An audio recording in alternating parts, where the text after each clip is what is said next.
Hi, welcome to Dakshina Learning's Daily News Desk. ഇന്നത്തെ news എന്തൊക്കെയാണെന്ന് നോക്കാം. Bills to host arrested ministers trigger chaos.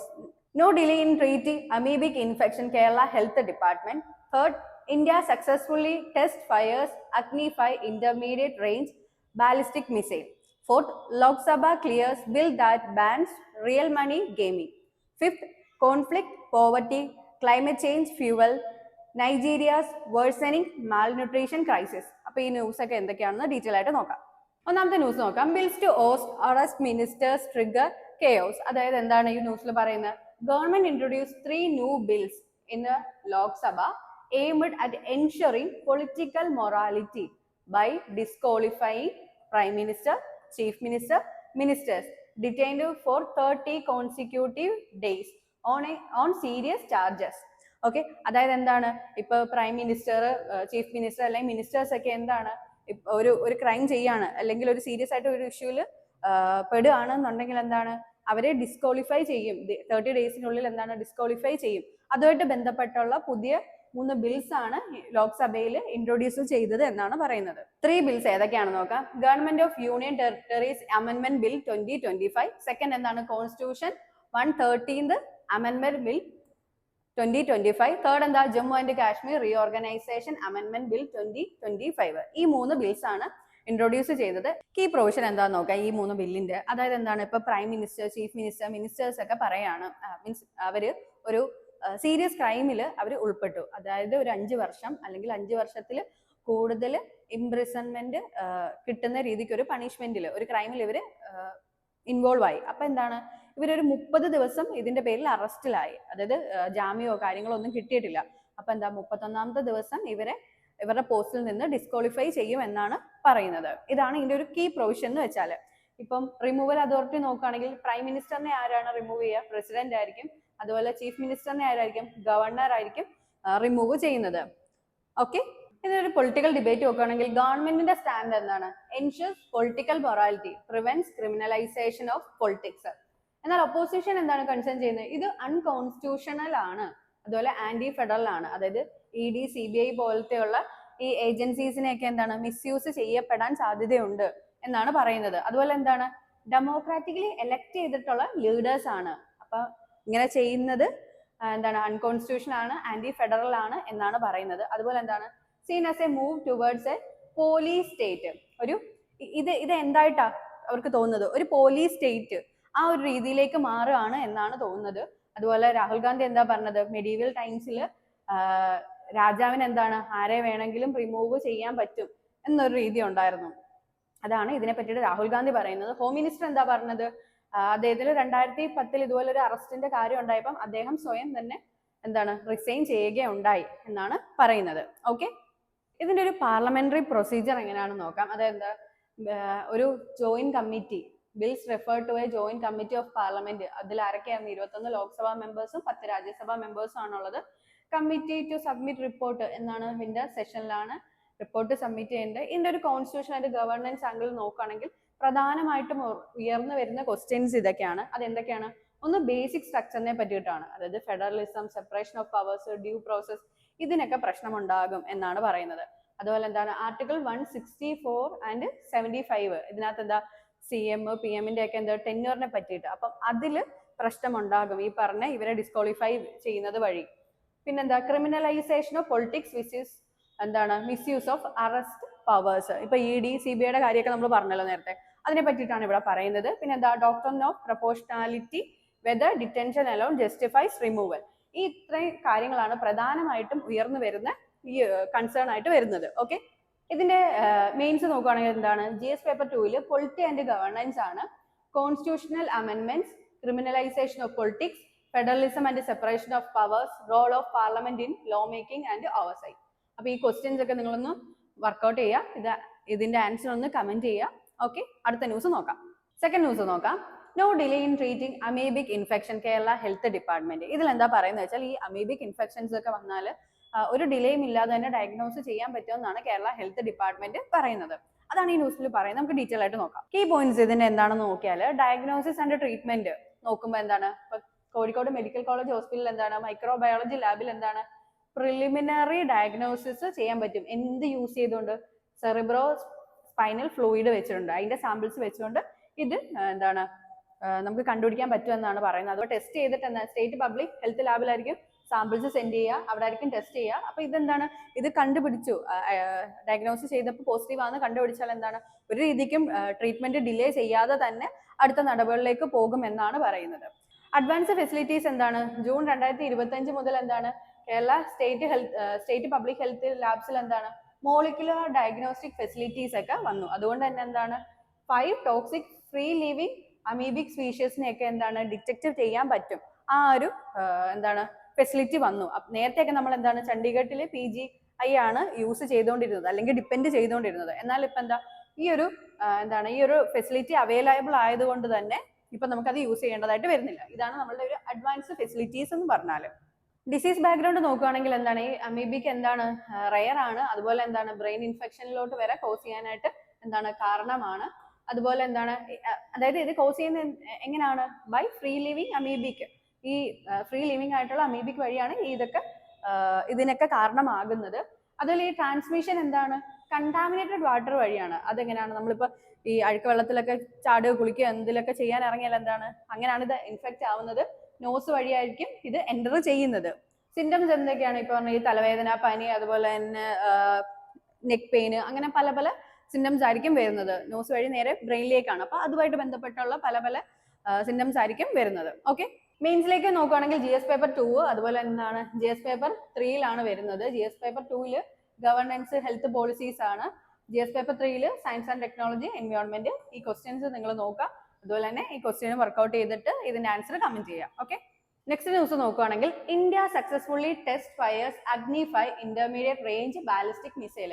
ഇതിൽ എന്താ പറയുന്നത് പറഞ്ഞാൽ ഈ അഗ്നി 5 എന്ന് പറയുന്നത് എന്താ ഇന്റർമീഡിയറ്റ് റേഞ്ച് ബാലിസ്റ്റിക് മിസൈൽ ആണ്. ഇതെന്താണ് ഒഡീഷയിൽ നമ്മൾ എന്താണ് ടെസ്റ്റ് ചെയ്യുകയുണ്ടായി. എന്തിന്റെ അണ്ടറിൽ സ്ട്രാറ്റജിക് ഫോഴ്സ് കമാൻഡിന്റെ പ്രകാരം എന്താണ് ഇത് ടെസ്റ്റ് ചെയ്യുകയുണ്ടായി. അതാണ് ഈ ന്യൂസിൽ പറയുന്ന ഡീറ്റെയിൽ ആയിട്ട് നോക്കാം. ഇതിന്റെ ടെക്നിക്കൽ ഫീച്ചേഴ്സ് എന്താണ്, ഇതിന്റെ റേഞ്ച് വരുന്നത് ഏകദേശം എന്താ 5000 കിലോമീറ്റർ ആണ്. Classified as ICBM capable system ആണ്. അതുപോലെ എന്താണ് designed and developed by DRDO, equipped with multiple independently targetable re entry vehicle MIRV. Okay, MIRV technology ആണ് ഇവിടെ എക്യുപ്പൈ ചെയ്തേക്കുന്നത്. ടെസ്റ്റഡ് ഇയർലി 2024 നമ്മൾ എന്താണ് നേരത്തെ ടെസ്റ്റ് ചെയ്തിട്ടുണ്ടായത്. അതുപോലെ എന്താ validated all operation and technical parameters. Significance എന്താണ് enhance India's nuclear deterrence capabilities. അതെന്താ ഇന്ത്യയുടെ ന്യൂക്ലിയർ കപ്പാസിറ്റി എന്താണ് എൻഹാൻസ് ചെയ്യുക, സ്ട്രെങ്തൻ ചെയ്യുക. എന്ത് credible minimum deterrence under India's nuclear doctrine. Reinforces India's ability to reach targets deep in Asia and beyond. Okay, covers entire China, boost India's position in the global strategic balance. ഇതാണ് ഇതുവഴിയുള്ള ഇതിന്റെ significance, അല്ലെങ്കിൽ ഇതുവഴി നമ്മൾ ഉദ്ദേശിക്കുന്നത്. Okay, previous test എന്നായിരുന്നു March 11, 2024. Okay, DRDO tested the അഗ്നി 5 വിത്ത് MIRV technology. Strategic importance എന്തായിരുന്നു, പാർട്ട് ഓഫ് ഇന്ത്യസ് അഗ്നി മിസൈൽ സീരീസിന്റെ ഒരു പാർട്ടാണ്.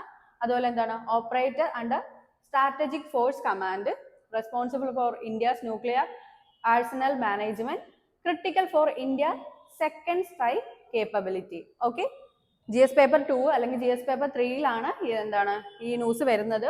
അതിൽ എന്താണ് international relations. GS paper 3 science and technology security ഭാഗത്താണ് വരുന്നത്. ഈ ന്യൂസും നിങ്ങൾ നോക്കുക കേട്ടോ. ഈ ന്യൂസ് നന്നായിട്ട് നോക്കുക, ഈ ക്വസ്റ്റ്യൻ നന്നായിട്ട് വർക്ക്ഔട്ട് ചെയ്യാം. ഓക്കെ, അടുത്ത ന്യൂസ് നോക്കാം.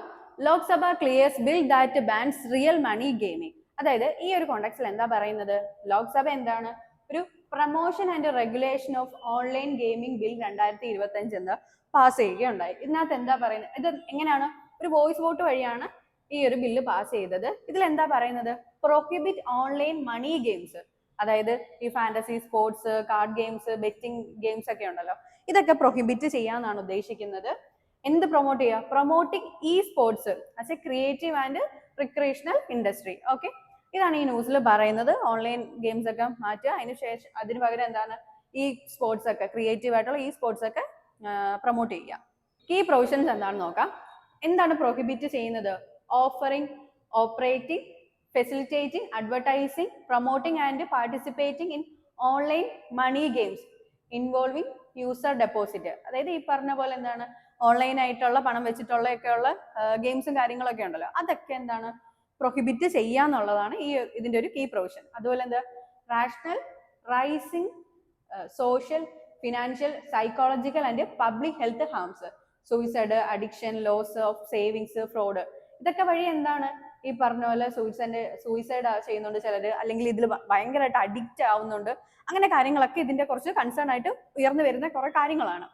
Algorithms used in these platforms may enable fraud and cheating. ഈ ഇൻസ്റ്റിറ്റ്യൂഷണൽ മെക്കാനിസം നോക്കുകയാണ്, creation of an authority to promote e sport, എന്താണ് ഒരു ഇ സ്പോർട്സ് പ്രൊമോട്ട് ചെയ്യാനാണ് ഇതിന്റെ കീ പ്രൊവിഷൻ അല്ലെങ്കിൽ ഇതുവഴി ഉദ്ദേശിക്കുന്നത്. ഓക്കെ, ഇത് GS പേപ്പർ 2-ലും GS പേപ്പർ 3-ലും GS പേപ്പർ 4-ലാണ് വരുന്നത്. 2-ല് polity and governance, GS paper 3-ലാകുമ്പോൾ economy and internal security, GS paper 4-ലാകുമ്പോൾ എത്തിക്സിലാണ്. അപ്പൊ ഈ പോർഷൻസ് ഒക്കെ ക്ലിയർ ആയിട്ട് തന്നെ നോക്കാം. ലാസ്റ്റ് ന്യൂസ് നോക്കുകയാണെങ്കിൽ conflict, poverty, climate change, fuel Nigeria's worsening malnutrition crisis. ഇതിൽ എന്താ പറയുന്നത് വെച്ചാൽ, ഇപ്പൊ നൈജീരിയ എന്ന് പറയുന്നത് ആഫ്രിക്കയുടെ എന്താണ് ഒരു ലാർജസ്റ്റ് എക്കോണമിയാണ്, എന്ത് ഓയിൽ പ്രൊഡ്യൂസ് ചെയ്യുന്ന ഒരു ലാർജസ്റ്റ് എക്കോണമിയാണ്. പക്ഷെ എങ്കിൽ പോലും നൈജീരിയയുടെ ഈ നോർത്തേൺ സ്റ്റേറ്റ്സിലൊക്കെ നോക്കുകയാണെങ്കിൽ എന്താ അക്യൂട്ട് മാൽന്യൂട്രീഷൻ ക്രൈസിസ് ആണ് ഉള്ളത്. അതായത് ഇപ്പൊ ഒരു ഡേറ്റ നോക്കുകയാണെങ്കിൽ 652 ചിൽഡ്രൻസ് ആണ് ഈ മാൽന്യൂട്രീഷന്റെ കുറവ് കൊണ്ട് 6 മാസത്തിനുള്ളിൽ മരിച്ചത്. അത് ജൂലൈ 2025 കണക്കാണ് ഈ പറയുന്നത്. ഓക്കെ, അപ്പൊ ഈ മാൽന്യൂട്രീഷന്റെ കോസ്റ്റ് എന്തൊക്കെയാണ് എന്ന് നമുക്ക് നോക്കാം. ഒന്നാമത് പറയുന്നത് എന്താണ്, കോൺഫ്ലിക്ട് ആൻഡ് ഡിസ്പ്ലേസ്മെന്റ്.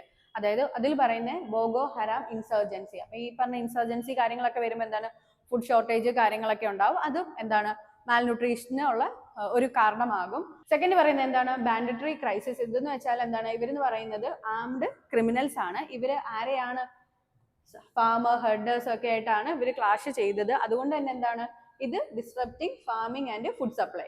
അതുപോലെ food insecurity, both a weapon of war and a driver of conflict. പിന്നെ അടുത്ത പ്രശ്നം വരുന്നത് എങ്ങനെയാണ്, ക്ലൈമറ്റ് പ്രഷർ കൊണ്ടാണ്. ക്ലൈമറ്റ് പ്രഷർ കൊണ്ട് എന്താണ് റൈസിങ് ടെമ്പറേച്ചർ ആൻഡ് ഡ്രൗട്ട്. അതുപോലെ എന്താണ് ഈ ടെമ്പറേച്ചർ കൂടുമ്പോൾ എന്താ വരൾച്ച കാര്യങ്ങളൊക്കെ ഉണ്ടാവും. അപ്പൊ എന്താ ഫുഡ് പ്രൊഡക്ഷൻ അല്ലെങ്കിൽ അഗ്രികൾച്ചർ ഒക്കെ ഉള്ള അഗ്രികൾച്ചറിനെയൊക്കെ സാരമായിട്ട് ബാധിക്കും. പിന്നെ fragile food systems in northern Nigeria highly vulnerable to rainfall or harvest shocks. ഇനി യൂണിസെഫിന് നോക്കുകയാണെങ്കിൽ എന്താണ്, അതായത് ഗ്ലോബലി നോക്കുമ്പോൾ 5 വയസ്സ് ഉള്ള കുട്ടികൾ, അപ്പൊ 5 വയസ്സിൽ താഴെ അല്ല 5 വയസ്സിൽ വരെയുള്ള കുട്ടികൾ 5-ൽ ഒരാള് മരിക്കുകയാണ് ഈ ക്ലൈമറ്റ് പ്രഷർ കാരണം എന്നാണ് പറയുന്നത്. അതുപോലെ എന്താണ് നെക്സ്റ്റ് പറയുന്നത് വീക്ക് ഹെൽത്ത് സിസ്റ്റം. അതായത് സ്ട്രക്ചറൽ ഇഷ്യൂസ് നോക്കുകയാണെങ്കിൽ അണ്ടർ ഫണ്ടിങ് ആണ്, lack of infrastructure and medical personal, ഇതിന്റെ ഒക്കെ എന്താണ് കുറവ് ഉണ്ടെന്നാണ് പറയുന്നത്. അതായത് ഹെൽത്ത് സിസ്റ്റം വീക്ക് ആണ്. 6.2 മില്യൺ ചിൽഡ്രൻ അൺവാക്സിനേറ്റഡ് 2021 സർവേ പ്രകാരമാണ് ഇത് പറയുന്നത്. Decline in foreign aid. Okay, ഇതൊക്കെയാണ് ഹെൽത്ത് സിസ്റ്റം വീക്ക് ആണ് എന്ന് സൂചിപ്പിക്കുന്നത്. ഇതിനൊരു വൈഡർ ഇംപ്ലിക്കേഷൻ നോക്കുകയാണെങ്കിൽ എന്താണ്, പബ്ലിക് ഹെൽത്ത് എമർജൻസി അഫക്ട്സ് എന്താണ് children, pregnant and lactating woman. Okay, അതുപോലെ എന്താ ഹ്യൂമാനിറ്റേറിയൻ ക്രൈസിസ് നോക്കുകയാണെങ്കിൽ hunger, fuel, cycles of conflict. Development crisis നോക്കുകയാണെങ്കിൽ എന്താണ് ലോങ് ടൈം ഇമ്പയർമെന്റ്സ് ഇൻ ചിൽഡ്രൻ. അതുപോലെ ജിയോ പൊളിറ്റിക്കൽ ആംഗിൾ നോക്കുകയാണെങ്കിൽ എന്താ relevance of foreign aid and global humanitarian interventions. ഇതാണ് ഇതിന്റെ ഒരു വൈഡർ ഇംപ്ലിക്കേഷൻ നോക്കുകയാണെങ്കിൽ. ഇത് മെയിൻസിന്റെ ഏതൊക്കെ പേപ്പറിലാണ് വരുന്നത്, GS പേപ്പർ 2, GS പേപ്പർ 3-ലാണ് വരുന്നത്. GS പേപ്പർ 2-ല് international relations, effect of policy of developed countries, NGOs role, അതൊക്കെയാണ് വരുന്നത്. GS പേപ്പർ 3 ആണെങ്കിൽ food security, climate change, public health, impact of armed conflict. ഇനി എസ്സേ അല്ലെങ്കിൽ എത്തിക്സ് നോക്കുകയാണെങ്കിൽ എന്താണ് hunger, poverty, human security issues ഒക്കെയാണ് വരുന്നത്. അപ്പൊ ഈ പോയിന്റ്സ് കാര്യങ്ങളൊക്കെ നോക്കുക. കറണ്ട് അഫയേഴ്സ് പ്രിലിംസിന്റെ പോയിന്റ് ഓഫ് വ്യൂലും നോക്കുക. അപ്പൊ ഇതിൽ പറഞ്ഞ ക്വസ്റ്റ്യൻസ് ഒക്കെ വർക്ക്ഔട്ട് ചെയ്യുക, ന്യൂസ് ഒക്കെ നന്നായിട്ട് തന്നെ വായിക്കാം. Okay, thank you.